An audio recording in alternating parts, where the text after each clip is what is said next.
আজকে দুপুরের রান্নার জন্য চাল কুমড়া নিলাম, এখানে সবকিছু কাটাকাটি করে রাখলাম। আর এই যে এখানে আছে রুই মাছের মাথা। রুই মাছের মাথা দিয়ে আজকে এই যে গাছের, এটা কিন্তু গাজীপুর থেকে নিয়ে আসছি আমরা, গাছের একদম ফ্রেশ টাটকা চাল কুমড়া, এটা দিয়ে রুই মাছের মাথা দিয়ে আজকে রান্না করব। রান্না কমপ্লিট। আজকের ভিডিওটা সেই সকাল থেকে শুরু করছি। গতকাল গাজীপুর থেকে আসলাম, ঢাকায় এসে ব্যস্ততার সময়, গাজীপুর গেলেও সে অনেক কাজ করতে হয়, তাড়াহুড়ো করে ঢাকা আসবো সেজন্য অনেক কিছু গুছিয়ে তাড়াহুড়ো করে আসতে হয়। আবার ঢাকা যখন আসি গাজীপুর যাওয়ার সময়ও কিন্তু এইভাবে তাড়াহুড়ো করে সবকিছু গুছিয়ে তারপর গাজীপুর যেতে হয়। তো এখন এমন একটা সময় চলে আসছে, ব্যস্ততার সময়, এই সময়টা কবে যে শেষ হবে এটা আসলে বলতে পারছি না।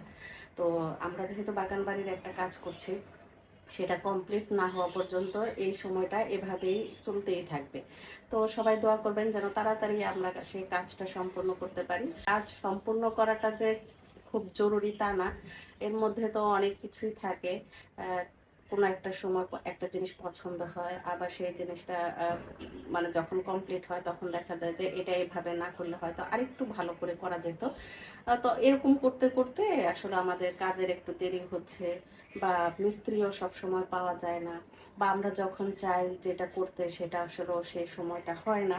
তো সবকিছু মিলে এরকম ব্যস্ততার সময়ের মধ্যে দিয়ে যাচ্ছি। সবাই দোয়া করবেন।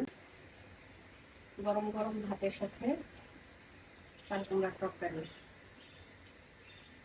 একটু বেশি করে ঝোল নেব। এটা কিন্তু গরম গরম ভাতের সাথে খেতেই মজা।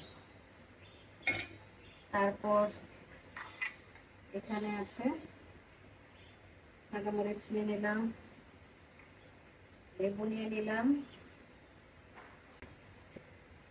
আর এখানে আমি গরুর শিঙার হাড় দুই পিস নিলাম। এই দুই পিস দিয়েই আমি খাবো, কোনো ঝোল টোল কিছুই নেই না।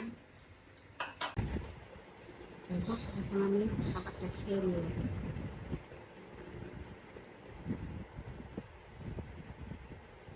ঝোল বেশি করে নিয়েছি।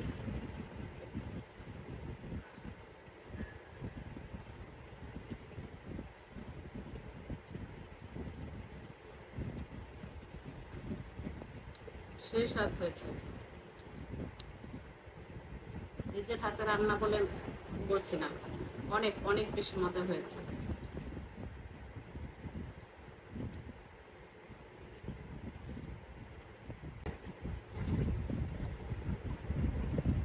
না হলে আমার চলে না, মরিচ আমার লাগে।